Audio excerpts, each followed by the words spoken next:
জয় জয়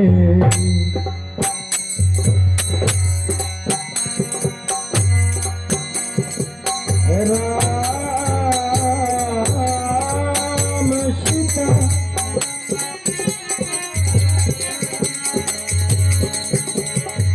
প্রীতি প্রেমানন্দ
করি নাই কভু আমি বিবেক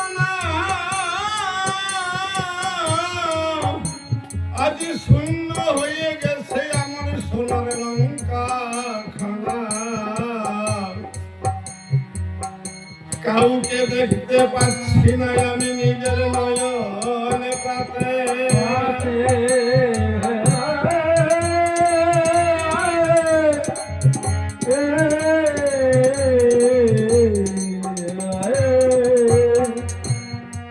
ওগো যেদিকেতে ঘুরি ফিরি চতুর্দিকে শূন্য হেরি, স্বজন সুজন কেহ লঙ্কায় না।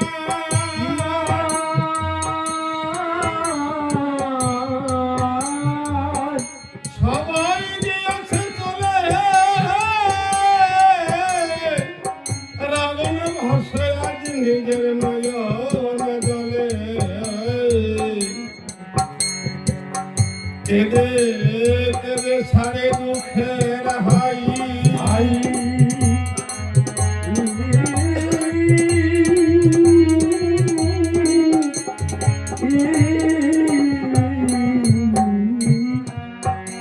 ধ্বজ পতাকা ছিল লঙ্কার সবই তো প্রচুর প্রচুর।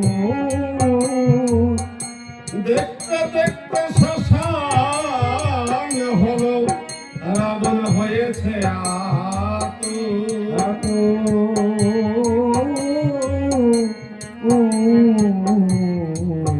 মহারাজ রাবণ সোনার লঙ্কায় বসে যেদিকে চেয়ে দেখছে,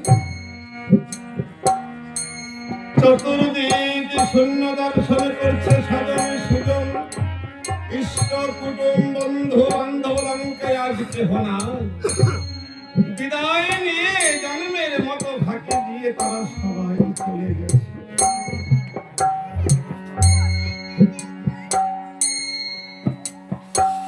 সোনার লঙ্কা খানি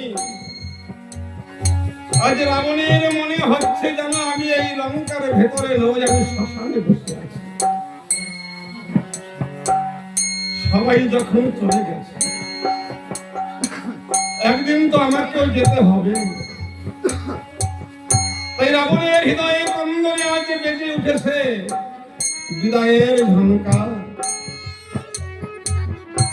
রাবণ মনে মনে চিন্তা করছে, তাই তো সারা জীবনের সকল কর্ম সম্পাদন করে আমি শেষ ভাগে যার কাছে গিয়ে আমি আশ্রয় গ্রহণ করব, সে কি আমাকে আশ্রয় দেবে? কারণ আমি তো জীবন ভরে কোনদিন তাকে ডাকার মতো ডাকি নাই, তাকে ভাবার মতো ভাবি নাই। এমনকি দুই ফোঁটা নয়নের জল দিয়ে তাকে কোনদিন একটি পুষ্প অর্ঘ্য চরণ প্রান্তে প্রদান করে তাকে কোনদিন পূজাও করি নাই। তাহলে কে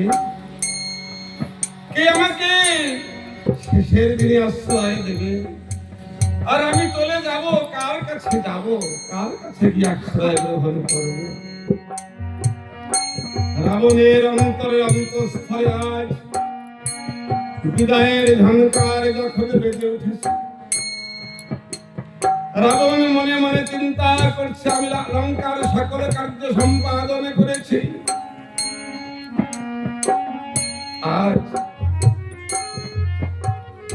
আজ যখন সকল কর্ম আমি সম্পাদন করলাম, তাহলে হয়তো এখন আমাকেও চলে যেতে হবে।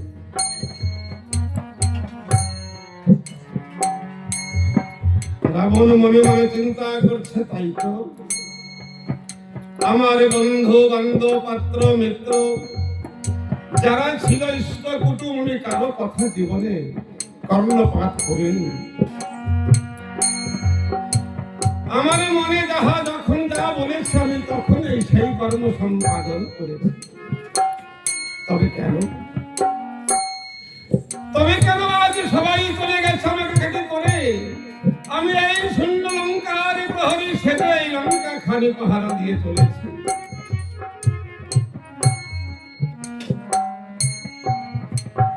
হঠাৎ রাবণের হৃদয়ে কন্দরে আজ বেজে উঠেছে, তাই যেদিন আমার কনিষ্ঠ ভ্রাতা লঙ্কা ছেড়ে বিদায় নিয়ে চলে যায়, আমার দিকে চেয়ে অপলক দৃষ্টি অনিমেষী নয়নে আমাকে ইশারা করে বলেছিল, দাদা আমি তো চলে যাচ্ছি এই লঙ্কা ছেড়ে, তুমি সবাই বুঝে এই লঙ্কার ছোট বড় বীর দয়কে রণস্থলে পাঠিয়ে দিও। আমি সবার মৃত্যুর কারণ গুলো প্রভুর কানে কানে বলে দেব, কাউকে মুক্তি প্রদান করতে যেন আমার ভগবানের কিলার্থ কষ্ট না হয়। আর বলেছিল, দাদা আমার এই নয়নের মণি একমাত্র আমার পুত্র তরুণী, তোমারই কর কমলে অর্পণ করে দিয়ে গেলাম। সময় বুঝে ওকেও মুক্তির দুয়ারে পাঠিয়ে দিও। ও যেন লঙ্কায় একা বাকি না থাকে। রাবণের যখন অন্তরে এই কথা জাগ্রত হয়েছে, আরে মনে মনে চিন্তা করছে, তাই তো আমি সকল কার্য সম্পাদন করলেও একটি কর্ম আমার এখনো রয়ে গেছে, সেটা হচ্ছে আমার ভাদস পুত্র তরুণীকে আমি এখনো মুক্তির দুয়ারে পাঠাতে পারিনি। হায় রে ভাগ্য আমার। আমি ভেবেছিলাম যখন আমরা কেউই থাকবো না, তখন আমরা এই বংশের প্রদীপ তরুণী সবাইকে পুনাত্মকে লোক হতে জল পিণ্ড দিয়ে মুক্তির করবে, উদ্ধার করবে। আজ সেইটুকু আমার শেষ হতে চলেছে। তাই রাবণ মুক্ত কণ্ঠে রাজ প্রাসাদে বসে তরুণীকে কেমন ভাবে ডাকে দিয়েছে, ও গো তারিণী,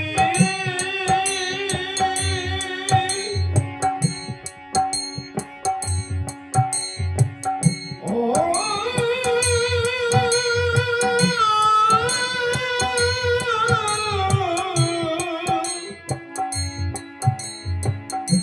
তারিণী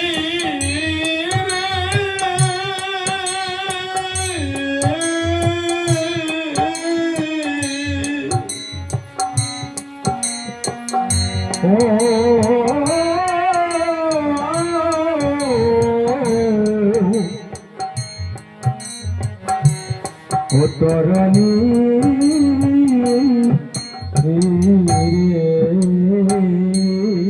মহারাজ রাবণের এই মর্ম ভেদি ডাক যখনই গিয়ে তরুণীর কর্ণ কুহরে পৌঁছিয়েছে, তরুণী মায়ের কোলে ছিল বসে, মায়ের কোল হতে উঠে বলেছে, মা কে যেন আমাকে আবেগ ভরে ডাকছে, মা আমাকে একটু ছেড়ে দাও। মায়ের কোল হতে উঠে উভয়ে ছুটতে ছুটতে রাজ প্রাসাদে গিয়ে রাবণের সম্মুখে যখন দাঁড়িয়েছে, রাবণ অনিমিষ নয়নে অপলক দৃষ্টিতে চেয়ে আছে আজ তরুণীর পানে। তরুণী ছুটে গিয়ে ছোট্ট দুটো করকমল জোর করে রাবণের যুগলে চরণে প্রণাম করে বলেছে, জ্যেষ্ঠতা তুমি আমাকে ডেকেছ। রাবণে বলেছে, ওরে খোকা, আজ তোকে আমি দেখেছি রে খোকা তরুণী, তুই একবার আমার কোলে আয়, ওরে খোকা একবার আমার কোলে আয়। তরুণী যখন গিয়ে রাবণের কোলে বসেছে, তরুণীকে 20খানা হাত দিয়ে আজ নিজের বুকে চেপে ধরে রাবণে বলেছে, তরুণী রে, আরে বাবা, আজ আমি লঙ্কার নরেশ হয়ে, লঙ্কার রাজা হয়ে, লঙ্কার ঈশ্বর হয়ে তোকে আদেশ করছি, যা আজ তুই আমার আদেশ অনুসারে লঙ্কার পশ্চিম দুয়ারে রাম সমরে যাবি।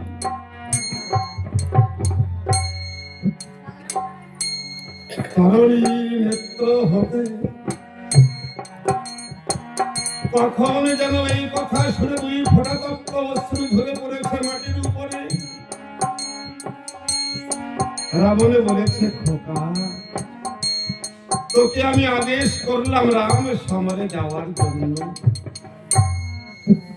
আর তুই কাঁদতে আরম্ভ করেছিস। ছোট্ট বালক বীর ভক্ত কারণে বলেছেন, জ্যেষ্ঠ ভাই, আমি মনে মনে ভেবেছিলাম এই লঙ্কার সবাইকে যখন আমার ভগবান মুক্তি প্রদান করেছে, উদ্ধার করেছে, মুক্তি দিয়েছে, তার হয়তো আমার কথাটি মনে নেই। তুমি যখনই আমাকে লঙ্কার পশ্চিমে দুয়ারে রাম সমরে যাওয়ার জন্য আদেশ করলে, আমি বুঝতে পারলাম ভগবান প্রমাণ করে দিয়েছে। আমাকে কিনা হৃদয়ে কন্দরে আঘাত করে বলল, রে তরুণী, তোর মতো ক্ষুদ্র জীব নয়, তোর চাইতে ক্ষুদ্র জীবের কথা মনে রাখে, কিন্তু এই জীব যে কোনোদিন আমাকে মনে করে না তরুণী।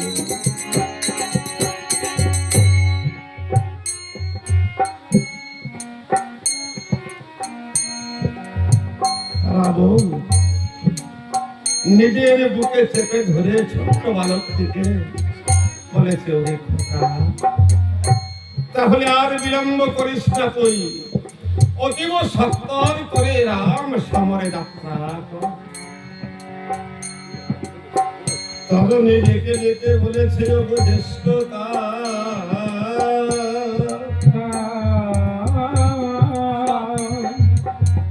তুমি যে আমাকে বারবার রাম সমরে যাওয়ার জন্য অনুমতি করছো, তুমি কি জানো না ধরার বুকে জন্ম গ্রহণ করে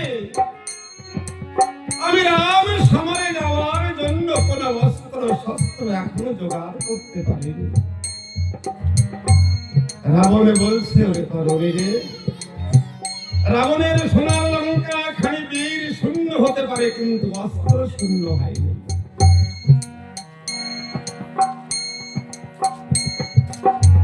ছোট্ট বালক একটু মৃদু হেসে বলেছে, জ্যেষ্ঠতা, তুমি জীবন ভরে যাগ যজ্ঞ হোম দান তপস্যা করে যে অস্ত্রের সঞ্চয় করেছ, যে অস্ত্রের পাহাড় পরিমাণ তুমি একত্রিত করেছ,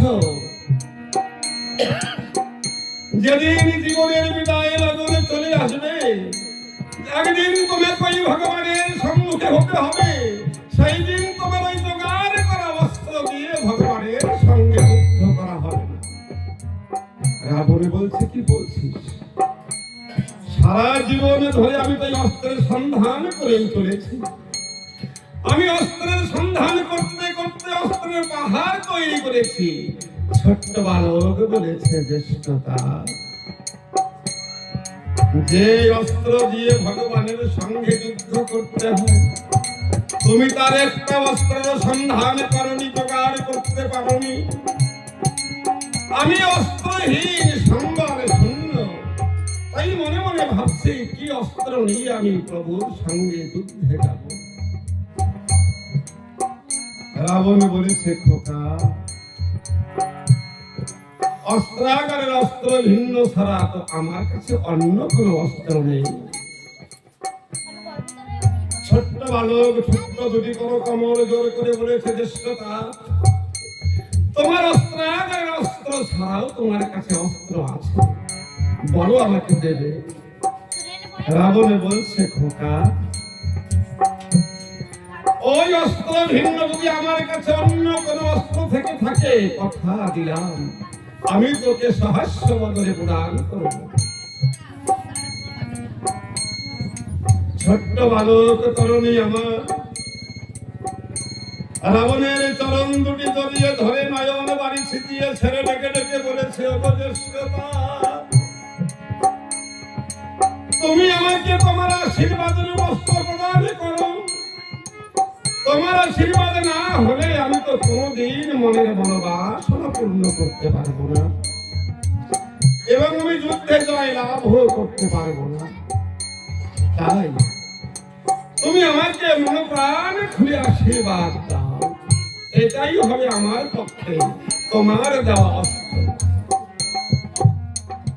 রাবণ বলেছি, ওরে খোকারে,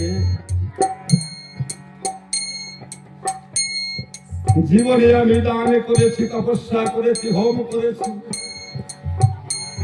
কত পূজা পার্বণ তপস্যা করেছি।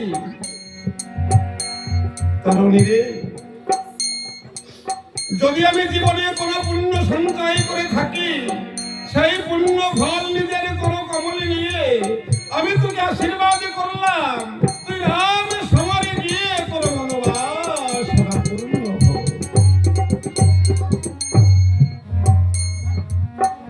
তরুণী, তরুণী মনোপুত আশীর্বাদ পেয়ে যখনই ছুটতে ছুটতে মায়ের সম্মুখে এসে দাঁড়িয়েছে,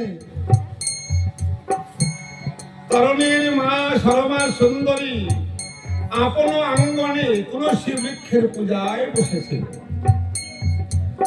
তুলসী বৃক্ষের উপরে মাল্য অর্পণ করে নৈবেদ্য সাজিয়ে যখন পূজায় বসতে চলেছে, ছোট্ট বালক ছুটতে ছুটতে গিয়ে মাকে বলেছে, মা, ও মা। সরমা পেছনে ফিরে চেয়ে দেখে তার নয়নের মণি তরুণী। তাই মা ডাক দিয়ে বলেছে, খোকা, তোকে দেখে আমার মনে বলছে তোর যে বড় অমঙ্গল হতে চলেছে। তরুণী বলেছে, মা, সারাটা জীবন ভরেই তো আমি অমঙ্গলের মধ্যে ছিলাম, আমি তো এই মাত্র মঙ্গলে পদার্পণ করে তরুণ দেখেছি। তোর কথাগুলো আজ আমি বুঝতে পারছি না, কি বলতে চাস?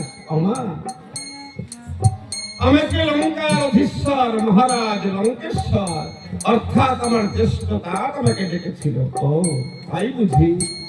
তিনি কি বললেন তোকে ডেকে? না, আমাকে তিনি বললেন, আজ আমার নির্দেশ, আমার আদেশ, তরুণী, তোকে লঙ্কার পশ্চিম দুয়ারে রাম সমরে যেতে হবে। আমা, আজ আমি রাম সমরে যাব। শিরে করাঘাত করি সরমা সুন্দরী বলেছে, ওরে তরুণী, এ তুই কি বলছিস বাবা? তুই কি বুঝতে পারছিস? তুই কি বলছিস? ওরে এই সোনার লঙ্কা ছেড়ে যে একবার রাম সমরে যায়, কোনদিন ফিরে আসে না এই সাধের লঙ্কা। মা যখন কাঁদতে আরম্ভ করেছে, তরুণী তরুণী বলে তরুণী মায়ের গলা জড়িয়ে ধরে বলেছে, মা, কেন কান্দ রে ধনজন দ্বারা সুখ লাগিয়া? কেন কেন কান্দ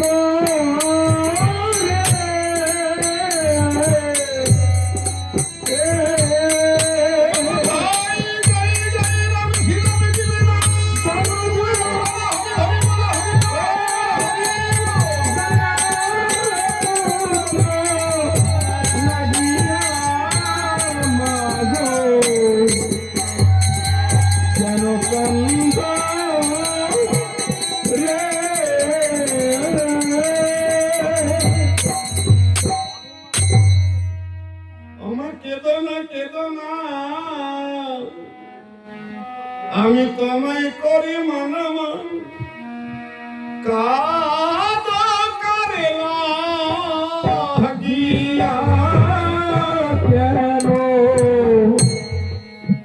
কান্দ রে?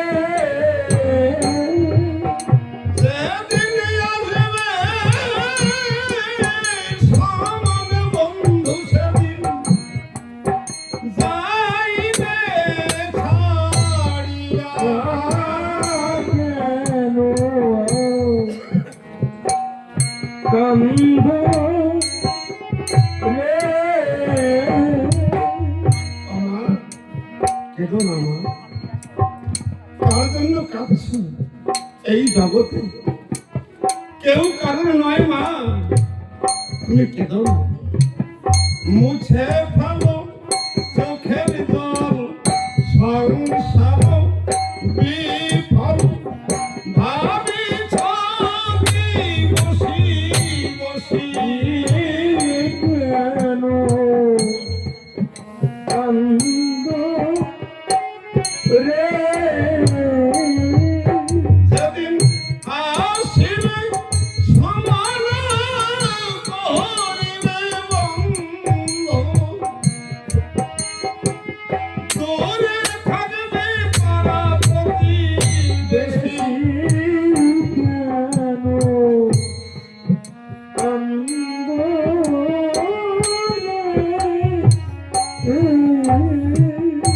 আমার কেঁদো না মা,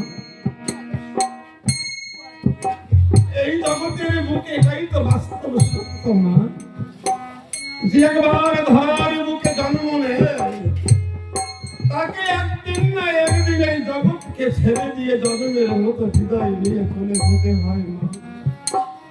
কেন কাঁদছ বলো? মা বলছে ওরে তরুণী রে, জগতের বুকে আমি যে মা হয়ে এসেছি, জানিস খোকা,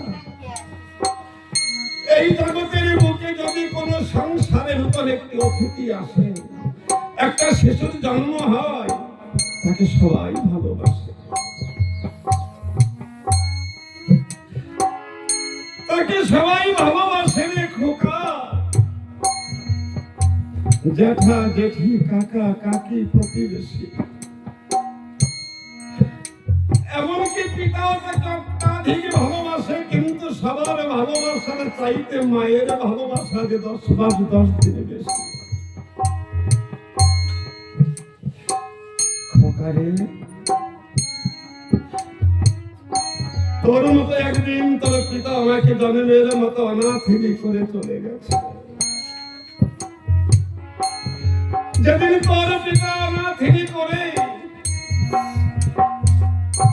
এই লঙ্কা রাজ্য ছেড়ে বিদায় নিয়ে চলে যায়, তোর পিতার চরণ কমলে জড়িয়ে ধরে কেঁদে কেঁদে বলেছিলাম, গো তুমি তো চলে যাবে, তুমি কি একবার ভেবে দেখেছো আমি কার সাহারায় থাকবো? স্বামী ছাড়া নারীর জীবন বড় অন্ধকার।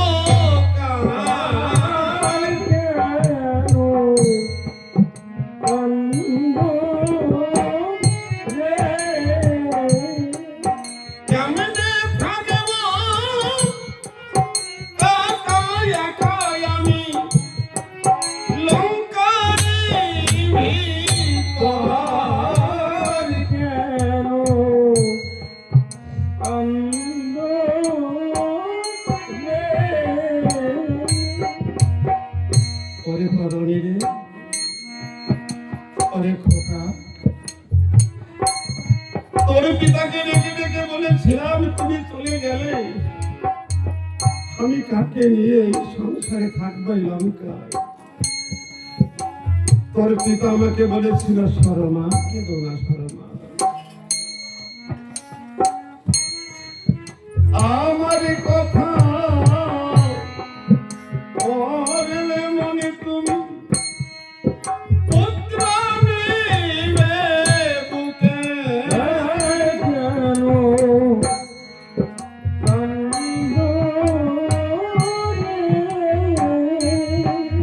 তরুণীর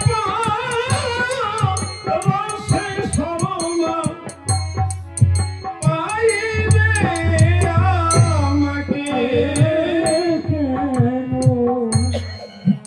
কান্দ রে? ওগো শর্মা, যখন যখন তোমার আমার কথা মনে পড়বে, তুমি ছুটে গিয়ে তোমার কোলে যে পুত্র রেখে গেলাম এই তরুণীকে বুকে তুলে নেবে, দেখবে ওকে বুকে নিয়ে তুমি সকল দুঃখ অবসর পাবে। আরে তরুণী, তোর পিতার মতো আজ তুইও আমাকে ফাঁকি দিয়ে যাওয়ার ব্যবস্থা করছিস। বলছে মা, ও মা কেঁদো না কেঁদো না, ও মাই পরিমাণ মাগো মুছে ফেলো চোখের বাড়ি। কেন কান্দ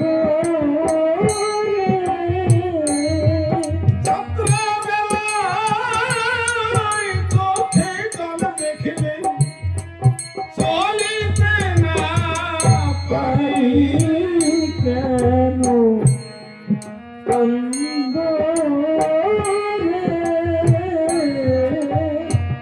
ভেবেছো কি মনে এই ভুবনে সবাই মানুষ বাঁচিয়া ভবে। হবে কেন কান্দ একদিন সবার জগৎ ছেড়ে মাগো বিদায় নিতে হবে। হবে কেন কান্দ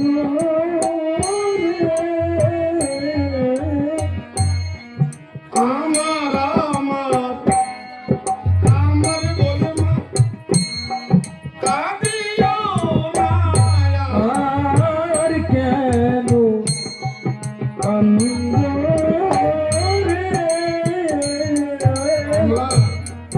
আমার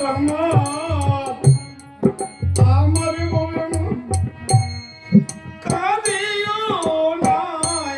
আর কেন কান্দ চোখ বন্ধ করে দেখো মা কেহ নয় কাহার। আর কেন কান্দ রে শর্মা বলেছে খোকারে, এটা তো আমিও জানি এই জগতে কেউ কারণ নয়, কিন্তু খোকা মায়ের প্রাণটা যে বড় কোমল থাকে। তুই যে আমার নিজের সন্তান, নিজের পুত্র, এটা তো মিথ্যা হতে পারে না। বলছে মা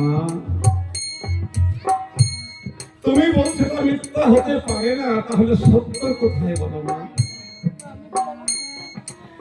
তুমি আমার মতো পুত্র কত জন্মে জন্মে পেয়েছো, তোমার মতো মা আমি কত জন্মে জন্মে পেয়েছি।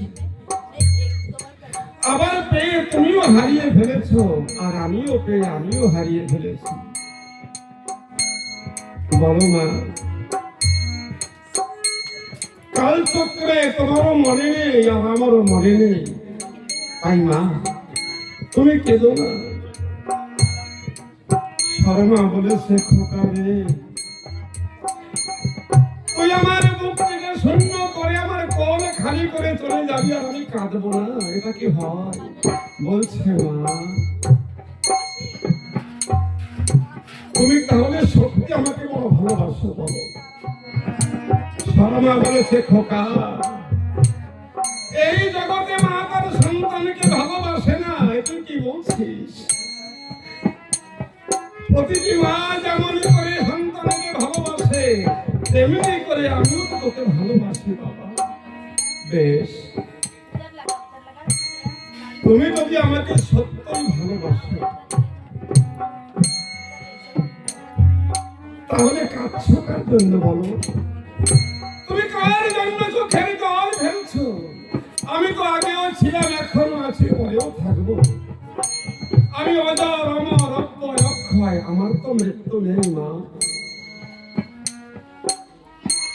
তোমার কাছে আমি আগেও ছিলাম, এখনো আছি, আর পরেও থাকবো। শর্মা বলেছে খোকা রে, তুই যেভাবে আমাকে বোঝাবার চেষ্টা করছিস এই জগতে কোনো মা সেইভাবে বুঝতে চায় না রে বাবা। বলছে মা তুমি আমার এই দেহটাকে দেখে তোমার মায়া হচ্ছে আমার এই দেহের উপরে, শরীরের উপরে। মা আমি তো এই দেহ নই, এই যে রক্ত মাংস কেদ বিস্তার একটি দেহ আমি পেয়েছি, একদিন এটা পচে যাবে, গলে যাবে, নষ্ট হয়ে যাবে, কিন্তু আমি তো নষ্ট হব না মা। পঞ্চভৌতিক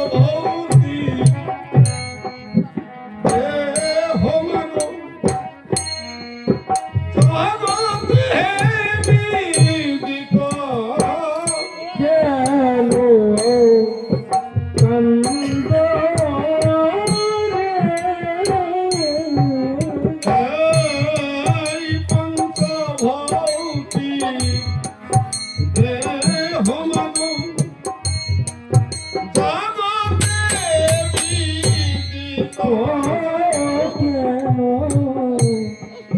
কান্দ তার লাগিয়া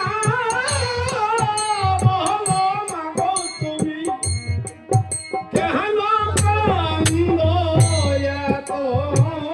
কেন কান্দ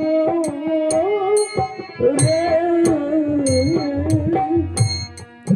জন্মিলে মরিতে হবে বিধির বিধান। কেন কান্দ জন্মিলে মরিতে হবে এই মাগো বিধির বিধান।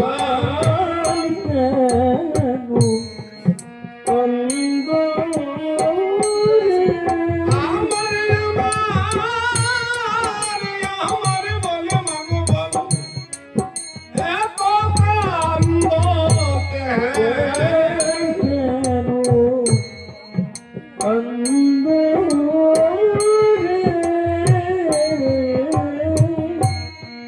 ছিঁড়ে ফেলো মা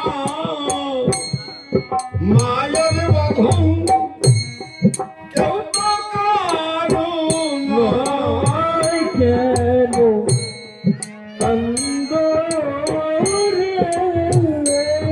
দুই চার দিনের দেখা শোনা কেমন মায়ার অভিনয়।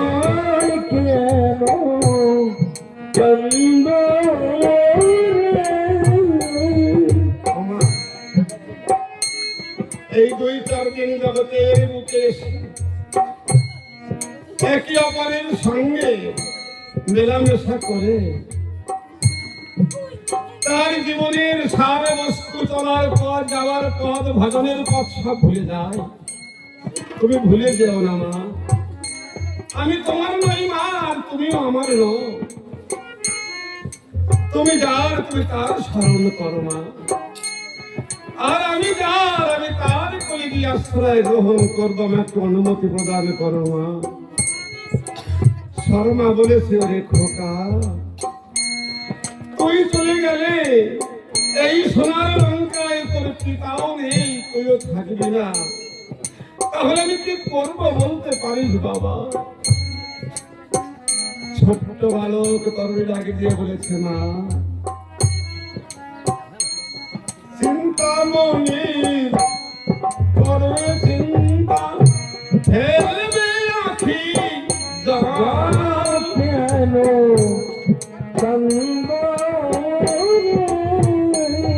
তুমি চিন্তামণি করবে চিন্তা ফেলবে আখি জল।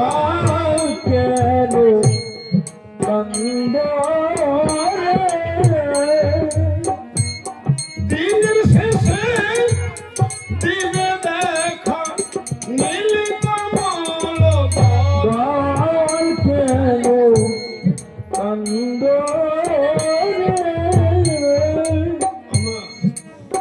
জগতের বুকে যদি কারোর চিন্তাই করতে হয়, তুমি সব কিছু ছেড়ে দিয়ে একমাত্র সেই চিন্তা মনের চিন্তা করো। যিনি জগৎ আধার, যিনি আমাদের সবাইকে এই জগতের মুখে পাঠিয়ে দিয়েছে, একদিন সবার এই ভুলকের খেলা সাঙ্গ করে বিদায় নিয়ে তার কাছেই তো যেতে হবে। চিন্তামণির করবে চিন্তা, চিন্তা যাবে দূরে।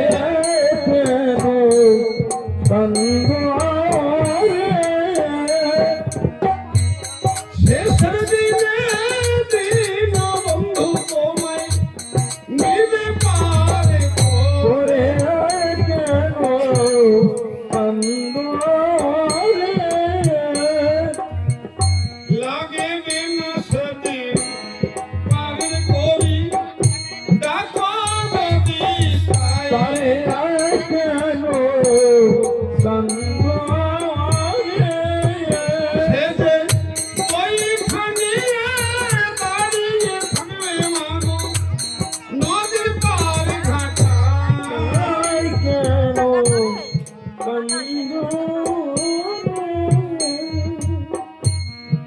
শর্মা ডেকে ডেকে বলছে, বাবা তোর কথাগুলো শুনে আমার মনোভ্রান্তি দূরীভূত হয়েছে, কিন্তু হাজার হলো আমি তো মা।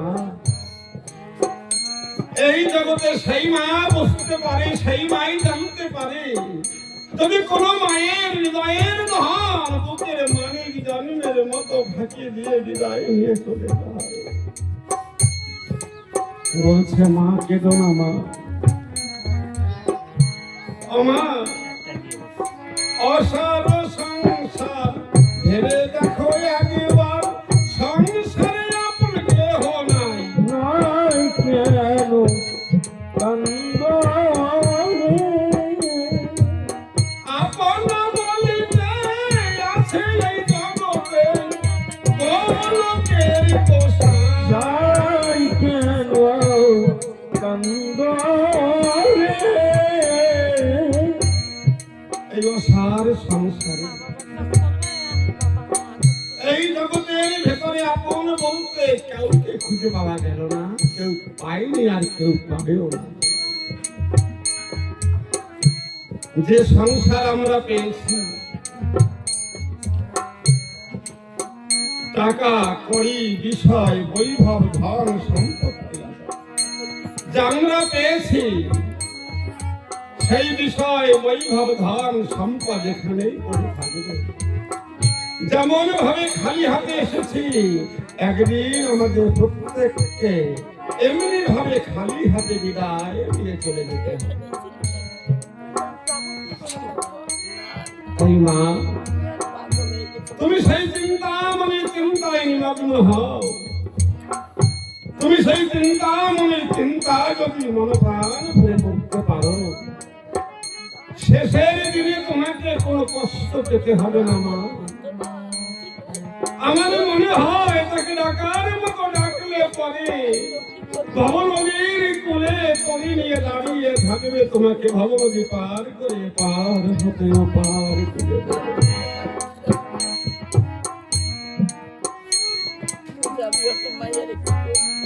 শর্মাদের ডাক দিয়ে বলছে, খোকা তোর কথা শুনে আমি বুঝতে পারলাম এই জগতে আপন বলতে কেউ নেই। হামা এই জগতে আপন বলতে কেউ নেই, আপন থাকলে মাত্র একজনই রয়েছে, সেই দীনবন্ধু। তুমি তাকে ডাকো, তাকে ভাবো, তাকে মনন করো, তার কথা স্মরণ করো, তার নাম কীর্তন করো না, দেখবে তুমি সকল দুঃখ হতে জ্বালা হতে অবসর পাবে। বেশ, তাই যদি হয় আমিও তরুণের কথা দিলাম, আমি আর কোনোদিন সন্তান সন্তান পুত্র বলে আর পাবো না।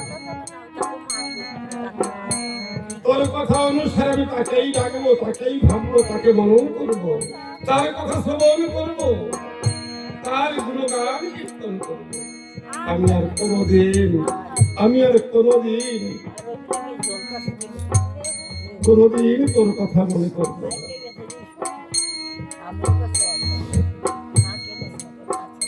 তরুণী বলেছে, মা একটা কাজ করবে, তুমি তো আমার গর্ভধারিণী মা, বলো এই জন্মদ্বীপের ভিতরে তোমার গর্ভে আমি ছিলাম, তুমি আমাকে প্রসব করে জন্ম দিয়েছ, তুমি ছাড়া তো আপনি কেউ নেই, তাই আমার জীবনে বেলা অস্তায় চল ঢলে পড়েছে, আমাকে যেতে হবে রাম সমরে। একদিন তুমি আমাকে কোলে বসিয়ে ডেকে ডেকে বলেছিলে, কারণে রে ভগবানের সঙ্গে যদি কেউ যুদ্ধ করতে যায় তাকে ভক্ত হয়ে যেতে হয়। মা আমার তো ভক্তি নেই, আমি ভক্তি শূন্য এই কঠিন হৃদয় নিয়ে তোমার সম্মুখে দাঁড়িয়ে আমি তোমার কাছে নিবেদন করছি আমার যাওয়ার অগ্রভাগে তুমি আমার জন্মধাত্রী জননী হয়ে একটু আমাকে সুন্দর করে ভক্ত বেশে সাজিয়ে দাও মা। আমি তোমাকে আর কোনোদিন জ্বালাতন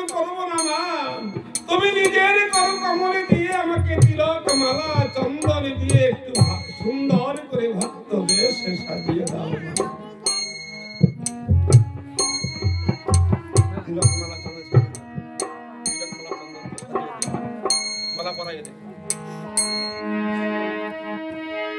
ওরে তিলক মালা চন্দন দিয়ে সাজিয়ে দে আমায় মালা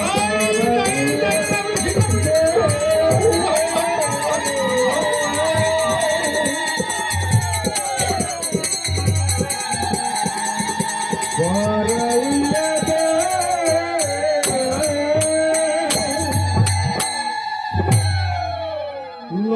নয়নের জলে মাতা তিলক গুলিল মালা পরাইয়া দে পতি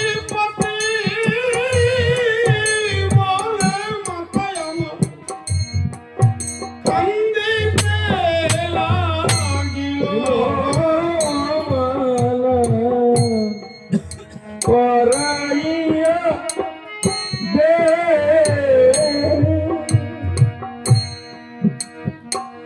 আজ মা নিজের চোখের জল দিয়ে হাতে তিলকটা গুলে তার স্বামীর কথা মনে পড়েছে এই কেঁদে কেঁদে স্বামীকে ডাকছে স্বামী একদিন তুমি আর আমি দুই জানাই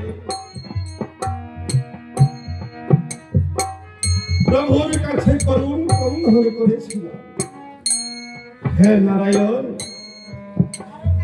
আমাদের উভয়ের মিলনে আমাদের গর্ভে একটি পুত্র সন্তান দাও যেদিন আমরা এই ভবার নামে থাকবো না দেহ রেখে চলে যাব তোমার দেওয়া আমার গর্ভে ওই সন্তানটি যেন আমাদের উভয়কে পুনাত্মক নরক হতে জল পিণ্ড দিয়ে উদ্ধার করতে পারে অচিরে তুমি করুণা করে আমার এই কুলে আমার এই বংশে একজন বৈষ্ণব ভক্ত করে তাকে পাঠাও এই কথা মনে করে আজ স্বামীর চিন্তা অন্তরে অন্তরে করে কাঁদছে আর স্বামীকে বলেছে স্বামী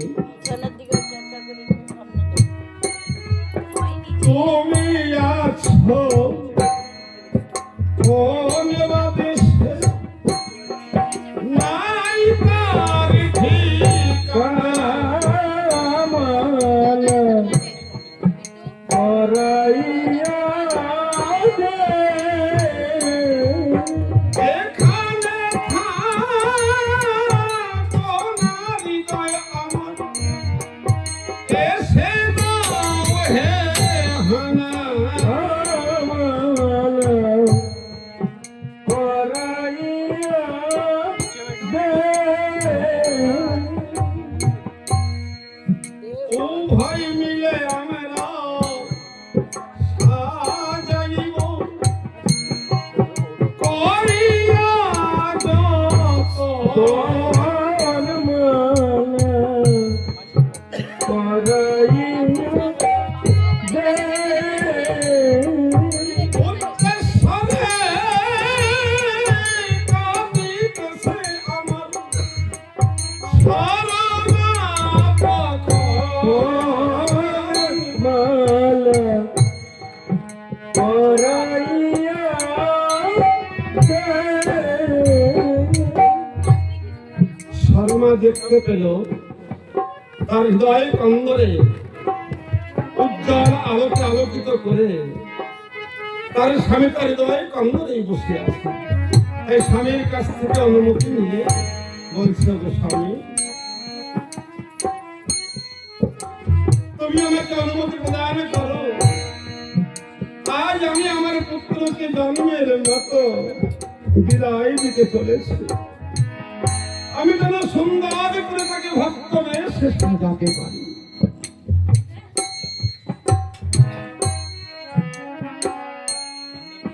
তিলক লীল মাতা করিয়া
ছোট্ট বালক তরুণীর মা কি করেছে,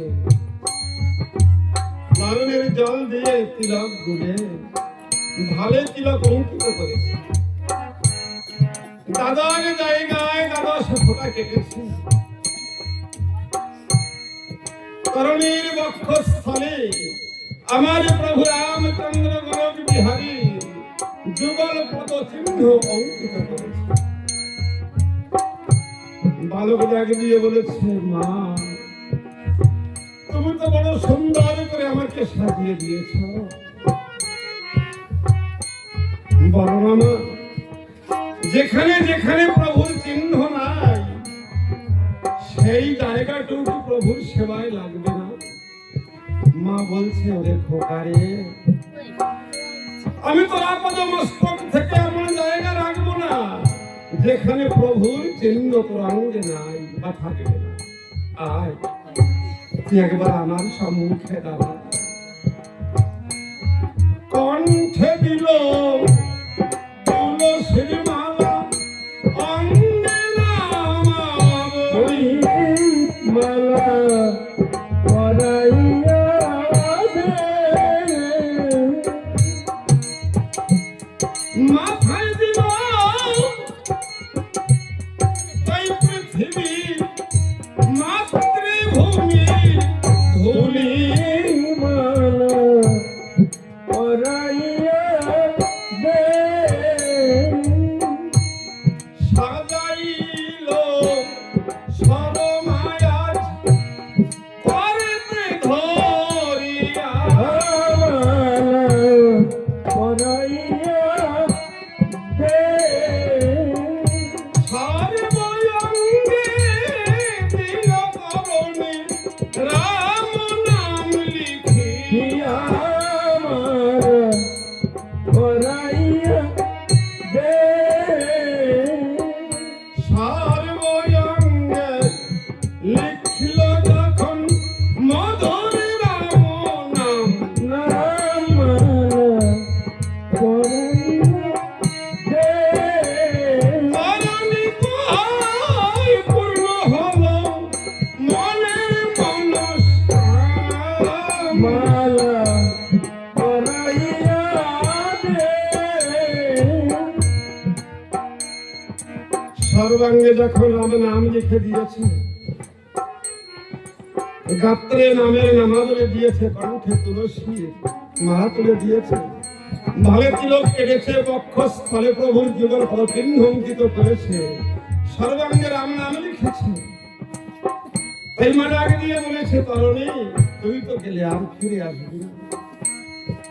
তাই বাবা, তুই যে পথের যাত্রী হয়ে আজ আমার কাছে এসেছিস, ওই পথে যে বসনখানা পড়ে আছিস, ওই বসন পড়ে ওই পথে যাওয়া যায় না খোকা। ক্ষণকাল দ্বারা আমি নিজের হাতে তোর বস্ত্র পরিবর্তন করে দিই। এই মা কি করেছে, তরুণীর বস্ত্র পরিবর্তন করছি। মা শ্বেত বসন পরাইল নিজ করে ধরি। মালা পরাইয়া দে, শ্বেত বসন পরাইল মা নিজ করে ধরি। মালা পরাইয়া দে, বাহু তুলে তরুণিয়া বলছে হরি হরি। হরি মালা দুটি বাহু উত্তোলন করে উঁচু করে তরুণী আজ মনানন্দে প্রেমানন্দে চিদানন্দে আজ হরি বল হরি বল হরি বল গাইছে তাই। আজ তার মা গর্ভধারিণী মাতা সুন্দর করে তাকে সাজিয়ে দিয়েছে, তার জীবন বিদায় লগন। তরুণী বলেছে, মা এত সুন্দর করে আমাকে সাজিয়ে দিয়েছো, আমার মনে আর কোনো বাসনা নেই মা। এইবার তুমি আমাকে আশীর্বাদ করে আমাকে বিদায় দাও। মা বলছে খোকা রে, তুই আমার কাছে বিদায় চেয়ে আমার অন্তরে বড় কষ্ট দিবি খোকা। আমি জীবনে কোনোদিন ভাবতে পারিনি এত বড় আঘাত তুই আমাকে করতে পারবি। বালক বলছে মা, আমি তো কোনো অপরাধ করিনি, তোমার কাছে মাত্র আমি বিদায় চাইছি, তোমার কাছে আশীর্বাদে চাইলাম, আর তুমি বলছো আমাকে আঘাত করেছিস। শর্মা বলেছে খোকা, তোকে আমি অনেকদিন পূর্বে এই কথাটা বলেছিলাম, এই জগতের বুকে জ্যেষ্ঠ আশীর্বাদ না করলে কনিষ্ঠ যে আশীর্বাদ করে সেই আশীর্বাদ নিষ্ফল হয়ে যায়। কনিষ্ঠের আশীর্বাদে কোনো ফল ফলে না, তাই জ্যেষ্ঠ আশীর্বাদ করলে পরে কনিষ্ঠের আশীর্বাদের কোনো প্রয়োজন পড়ে না। যা, তুই তোর জ্যেষ্ঠর কাছ থেকে আশীর্বাদ নিয়ে আয়, তিনি আশীর্বাদ করলে আমাকে আশীর্বাদ করতে হবে। বলেছে মা, তুমি তো আমার গর্ভধারিণী মা,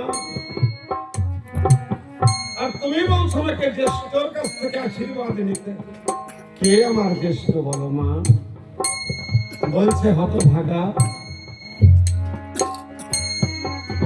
যার রাজ্যে আমরা বসবাস করি, যিনি তোর পিতার জ্যেষ্ঠ আমার গুরুজন,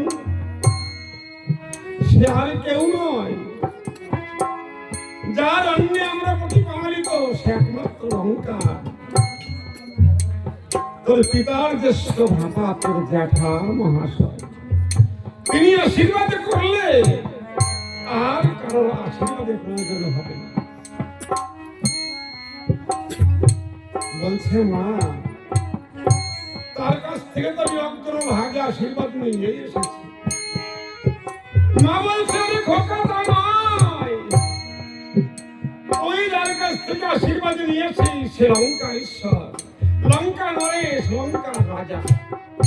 আর আমি যার কথা বলছি সে লঙ্কার রাজা নয়, সে তোর পিতার গুরুজন, তোর পিতার জ্যেষ্ঠ আমার গুরুজন, সে তোর জ্যাঠা মহাশয়। এবার তার কাছে চলে যা, আমি আশা করি তোকে মনোমত আশীর্বাদ করবে। ছোট্ট বালক ভক্ত বেশে সজ্জিত হয়ে যখন রাবণের সামনে গিয়ে দাঁড়িয়েছে, রাবণ বালককে চিনতে পারছে না। তাই রাবণ ডাকে দিয়ে বলেছে, হ্যাঁ কে বালক বেশে, কে কে এমন সুন্দর ভক্ত বেশে আমার সামনে দাঁড়িয়েছে? তরুণী বলছে, জ্যাঠা মহাশয় আমি তরুণী। তরুণী, তোকে না বলেছিলাম তুই রাম সমরে যাবি? তরুণী মাথা নিচু করে বলেছে, জ্যাঠা মহাশয় আমি মাকে বললাম, মা আমাকে আশীর্বাদ করে বিদায় করে দাও। এই কথা বলতে মা অন্তরে বড় আঘাত বা কষ্ট পেল। তাই মা বললেন, জ্যেষ্ঠ আশীর্বাদ না করলে নাকি কনিষ্ঠ আশীর্বাদ নিষ্ফল হয়ে যায়, কোনো ফল ফলে না। তাই মা তোমার কাছে আমাকে পাঠিয়ে দিয়েছে। রাবণ বলছে, খোকা রে, তোর মা এই কথা বলেছে? ছোট্ট বালক করকমল জোর করে বলেছে, হ্যাঁ এই কথাই তো মা বলল। জানি, আমি এখন বুঝতে পারলাম এই লঙ্কার ভেতরে তোর মার মতো সতী আর কেউ আছে কিনা সন্দেহ। আমি যদি হিসাব করে দেখি, তোর মা আমার কনিষ্ঠ ভ্রাতৃবধূ, তোর মাকে আমি পরশ করতে পারি না। তাই তুই ছুটে গিয়ে তোর মায়ের একটু চরণ ধুলি এনে আমার মাথার উপরে দিয়ে যা, কারণ তুই তুই আমার মায়ের গর্ভে জন্মগ্রহণ করেছিস, তোর মা তোর বিদায় নগর থেকে সুন্দর করে ভক্ত বেশ সাজিয়ে দিয়েছে, আর আমি আমার মায়ের গর্ভে জন্মগ্রহণ করেছি। আমার জীবনে বিদায় লগনে হয়তো মা আমার সঙ্গে দেখাও করবে। তাই যা সতের চরণ ধুলি যদি খোকা থাকে আমার শিরে, মালা পরাইয়া দে শেষের দিনে ওপার যাব বলে হরে হরে। মালা পরাইয়া দে যদি সতীর চরণ ধুলি আমার মাথায় থাকে, আমি আশা রাখি যেদিন আমার প্রাণ পাখি উড়ে গিয়ে নদীর কূলে দাঁড়িয়ে ঘন ঘন ধারে নাভিকে বলে চিৎকার করবে দুইটি বাহু তুলে, সেদিন সতীর চরণ ধুলি আমার মাথায় থাকলে আমাকে ভবনদী পার হতে আর বিলম্ব করবে না, আমাকে ভবনদী পার করে পার হতেও পার তুলে দেবে। ছোট্ট বালক তারানি বলেছে, জ্যাঠা মহাশয় আমাকে আশীর্বাদ করো, আমি গেলে তো আর ফিরে আসবো না,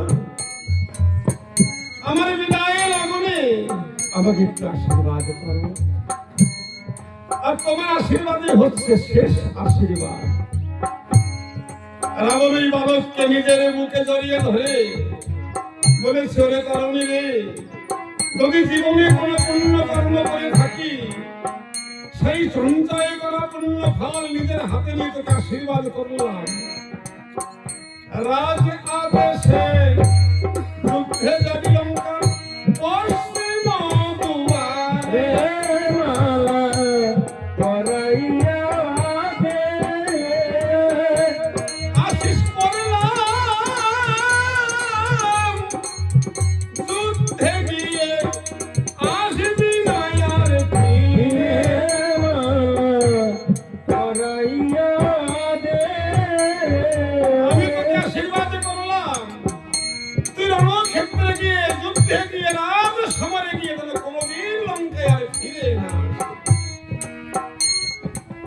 আসিস। গুরুজন যদি এমন না হয় তাহলে কি সন্তান মুক্তি পেতে পারে? ছোট্ট বালক তরুণী আমার আশীর্বাদ প্রাপ্ত হয়ে আজ মনে মনে চিন্তা করছে,